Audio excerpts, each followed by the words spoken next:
বাড়িতে মেহেদি গাছ থাকলে কি হয় জানলে আপনি অবাক হয়ে যাবেন। নবীজি সাল্লাল্লাহু আলাইহি সাল্লামের হাদিস রয়েছে সুনানে আবু দাউদের ভিতরে 3858 নম্বর হাদিসের ভিতরে রয়েছে। নবীজি সাল্লাল্লাহু আলাইহি সাল্লামের একজন খাদেম ছিলেন সালমা রাদিয়াল্লাহু তাআলা আনহা। তিনি জানিয়ে দিয়েছেন নবীজি সাল্লাল্লাহু আলাইহি সাল্লামের কাছে যদি কেউ আসতো তাহলে রাসূলুল্লাহ সাল্লাম বিভিন্নভাবে তিনি চিকিৎসা করাতেন। তো এই মেহেদি গাছের ভিতরে কিন্তু অনেক বারাকা রয়েছে এবং আমাদের মা বোনরা অনেকেই কিন্তু মেহেদি পাতা এটা ভালো করে বেটে তারপরে হাতে পায়ে লাগায় এবং অনেকে দেখা যাচ্ছে মাথায় লাগায়। নবী সাল্লাল্লাহু আলাইহি সাল্লাম কিন্তু হেজাব ব্যবহার করতেন, মাথায় এই মেহেদি পাতা ভালো করে লাগাতেন। সুতরাং এটা মাথায় লাগালে কিন্তু অনেক উপকার হয়।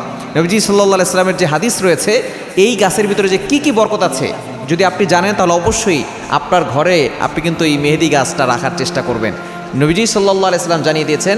সালমা রাদিয়াল্লাহু তাআলা আনহা বলছেন একবার তার কাছে এক লোক এসে বলতেন, ইয়া রাসূলুল্লাহ ইয়া হাবিবাল্লাহ, আমার মাথা ব্যথা। তখন রাসূলুল্লাহ তাকে বললেন যে তুমি রক্তমক্ষণ করা, অর্থাৎ তুমি হিজামা করো। হিজামা কিন্তু অনেক গুরুত্বপূর্ণ একটা চিকিৎসা, এটা কিন্তু আমরা অনেকেই করতে চাই না।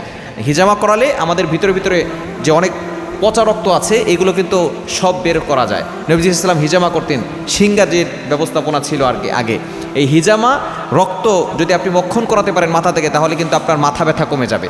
এবং কেউ যদি রাসূলুল্লাহ সাল্লামের কাছে এসে বলতেন যে আমার পায়ে ব্যথা, তখন রাসূলুল্লাহ সাল্লাম বলতেন মেহেদি পাতার রস লাগাও। সুতরাং এই মেহেদি পাতার রস যদি আপনার পায়ে ব্যথা হয় আপনি লাগাতে পারেন। শুধু তাই না, আপনার হাঁটু ব্যথা, মাজা ব্যথা, আপনি যদি মেহেদি পাতার রস লাগাতে পারেন দেখবেন আপনার সেটা ভালো হয়ে যাবে। শুধু তাই নয়, এই গাছের দিকে নবী সাল্লাল্লাহু আলাইহি ওয়াসাল্লামের ফোকাস পড়েছে, এটা একটা বরকতি গাছ হয়ে গেছে।